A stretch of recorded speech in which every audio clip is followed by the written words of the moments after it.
Ogadel 24 News et merci de nous rejoindre pour cette édition 100% africaine. Tout de suite les titres.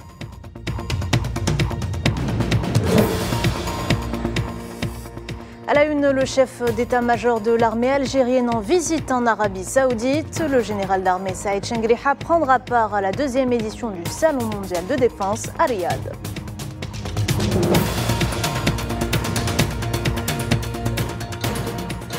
Le chef de la diplomatie algérienne poursuit sa tournée maghrébine. Ahmed Attaf a été accueilli ce samedi à Tripoli par le président du Conseil présidentiel libyen, Mohamed Younes El-Menfi.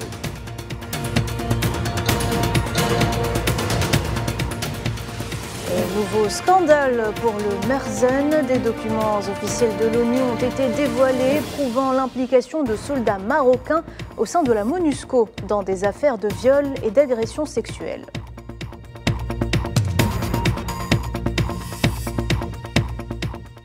Initialement prévues pour fin février, les élections présidentielles au Sénégal ont été reportées. Sindi, le chef de l'État sénégalais, annonce l'abrogation de son décret fixant au 25 février la date de la présidentielle.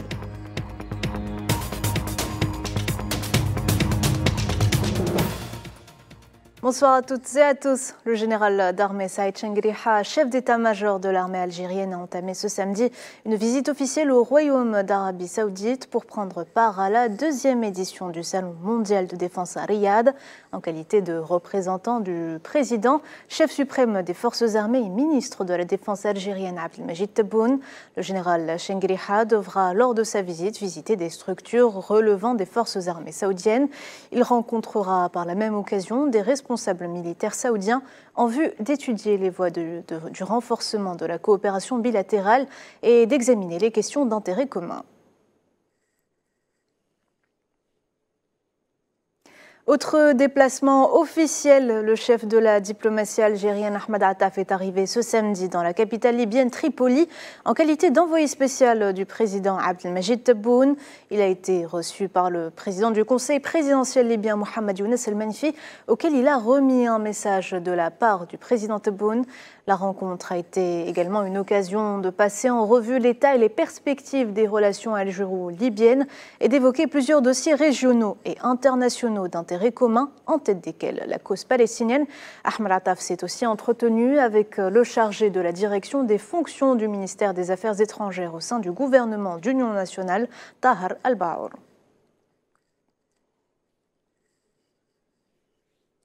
Les Tunisiens seront au rendez-vous dimanche avec les urnes dans le cadre du deuxième tour des élections des conseils locaux. Lors de ce tour, les votants seront appelés à départager les deux premiers candidats de chaque circonscription qui n'ont pas obtenu la majorité absolue des voix enregistrées pendant le premier tour. Et ils seront donc 1858 candidats répartis sur 779 circonscriptions électorales en lice pour le deuxième tour de ce scrutin.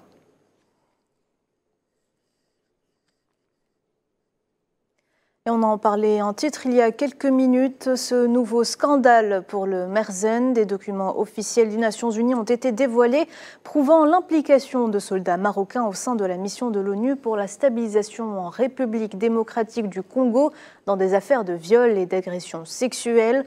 Dans un communiqué, le secrétariat des Nations Unies fait état, je cite, d'une allégation d'exploitation et abus sexuels impliquant le major Moulay El Alaoui, observateur militaire de nationalité marocaine déployé à la MONUSCO. L'enquête est pour l'heure toujours en cours.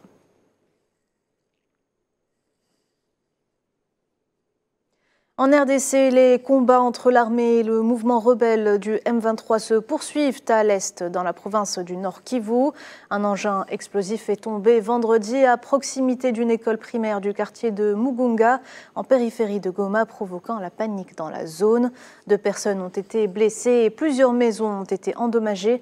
Selon le porte-parole de l'armée du Nord Kivu, les premiers éléments indiquent que la bombe a été tirée par l'armée rwandaise et leurs alliés du M23 à partir de la colline de Kagano.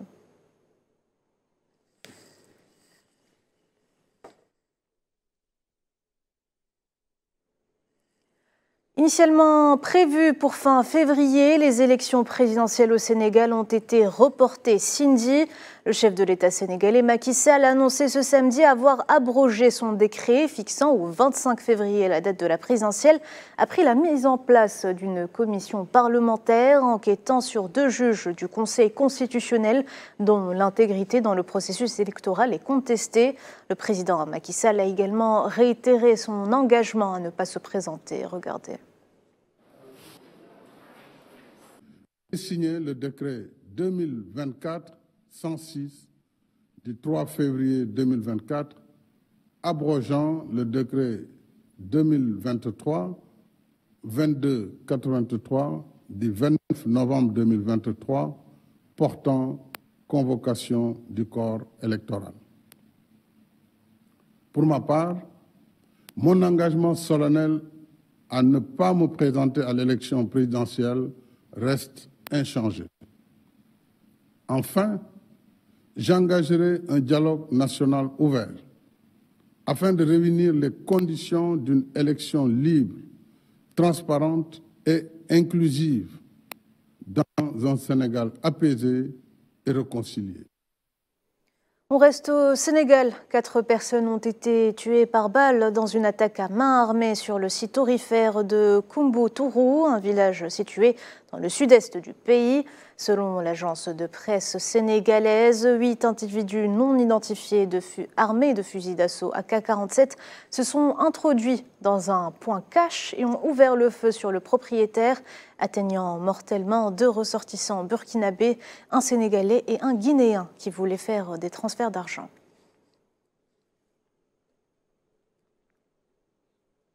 Dans le reste de l'actualité, 5 jours après leur nomination, les membres du nouveau Conseil constitutionnel tchadien ont choisi leur bureau et porté à leur tête Jean-Bernard Padaré.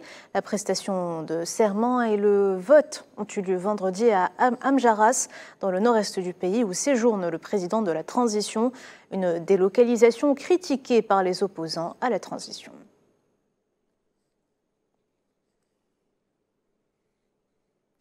Conflit au Soudan, le nombre de personnes souffrant de faim aiguë a doublé au cours de l'année écoulée selon le Programme alimentaire mondial. Le représentant du PAM sur place, Eddie Rowe, a fait état de 18 millions de personnes confrontées à une faim aiguë à travers le pays, estimant que 5 millions de Soudanais souffrent actuellement d'une situation d'urgence due à la guerre. Selon lui, le manque d'accès humanitaire et d'autres obstacles inutiles ralentissent les opérations et empêchent d'apporter les aides aux personnes qui en ont le plus besoin.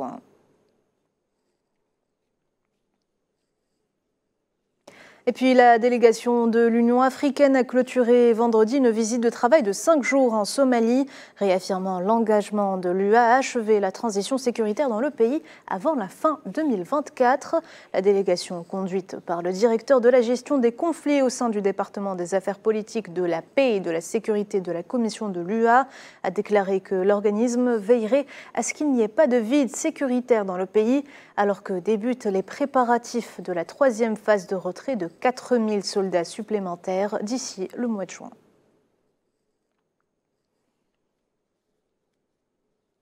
Le président kényan William Ruto a dénoncé ce samedi la corruption et l'incompétence de fonctionnaires qui ont permis l'installation dans une zone résidentielle d'un site de stockage de gaz à l'origine d'un incendie qui a fait 3 morts et 280 blessés à Nairobi.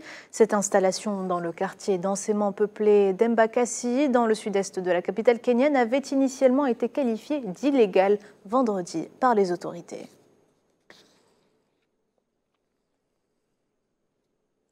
Les députés éthiopiens ont prolongé vendredi l'état d'urgence en vigueur depuis août dernier dans la région de l'Amhara, la 2e la plus peuplée d'Éthiopie, où des milices locales ont pris les armes depuis presque 1 an contre l'armée fédérale.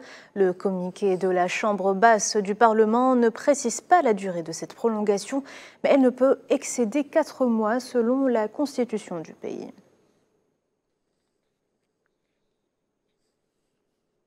Les cas de paludisme augmentent en Éthiopie avec 328 881 nouveaux cas signalés depuis le début de l'année, selon l'Organisation mondiale de la santé.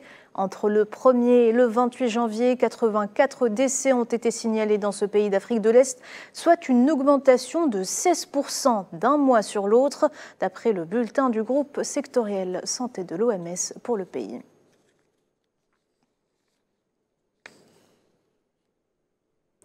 Épidémie toujours, le président angolais João Lourenço a évoqué vendredi le manque de ressources médicales et de vaccins au sein de la communauté de développement de l'Afrique australe pour lutter contre le choléra. Au cours du sommet extraordinaire des chefs d'État et de gouvernement de la SADC, le président Lourenço a souligné l'urgence pour les pays de la communauté d'investir dans des installations de production locale de médicaments et de vaccins afin de parvenir à l'autosuffisance. L'Union des Comores également, elle aussi, prévoit de nouvelles mesures sanitaires, notamment le renforcement de la surveillance épidémiologique aux frontières du pays pour faire face à la résurgence des cas de choléra dans la région. Selon le ministre de la Santé des Comores, un décès a été enregistré à bord d'un bateau en provenance de Tanzanie avec plusieurs passagers présentant des signes dits suspects. Allez, zoom sur la CAN en Côte d'Ivoire après ce jingle, reste avec nous.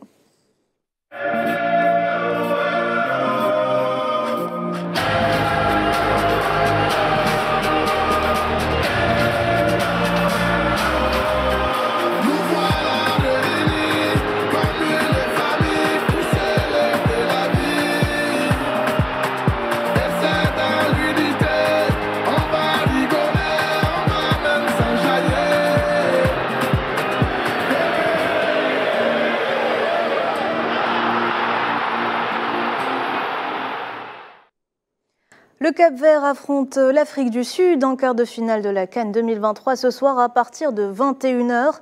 Avec 3 succès et 1 nul depuis le début de la compétition, le Cap-Vert est l'une des belles surprises de cette CAN.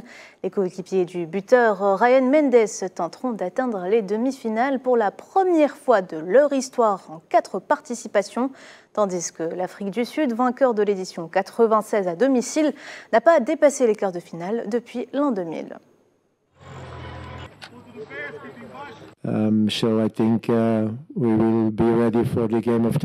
Je pense que nous serons prêts pour le match. Nous ne sous-estimons pas l'équipe du Cap-Vert. D'accord, ce n'est pas la même équipe du Maroc, avec tous les joueurs de grande qualité qui jouent dans les grandes équipes d'Europe.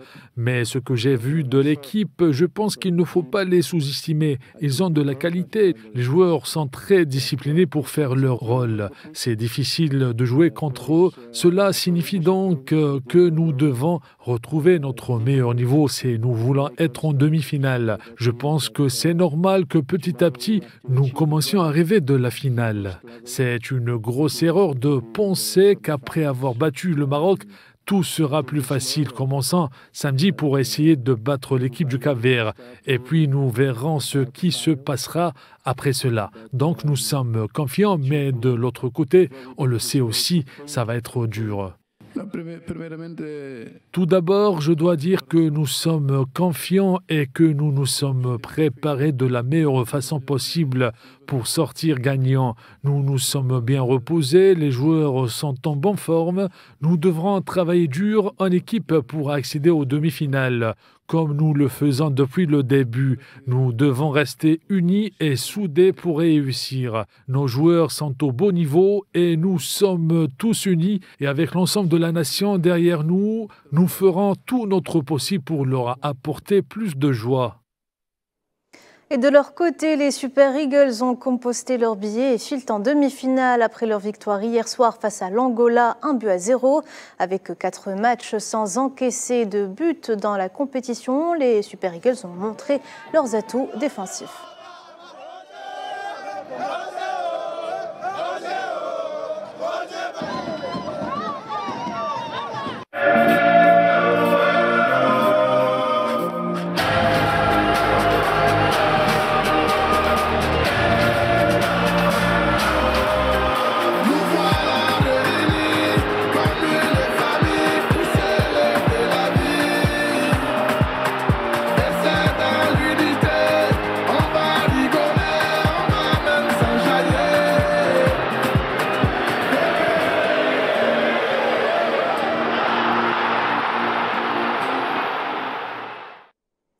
voilà, Madame, Monsieur, nous arrivons à la fin de cette édition. Merci de l'avoir suivi. L'actualité continue sur Al24 News. Je vous dis à demain.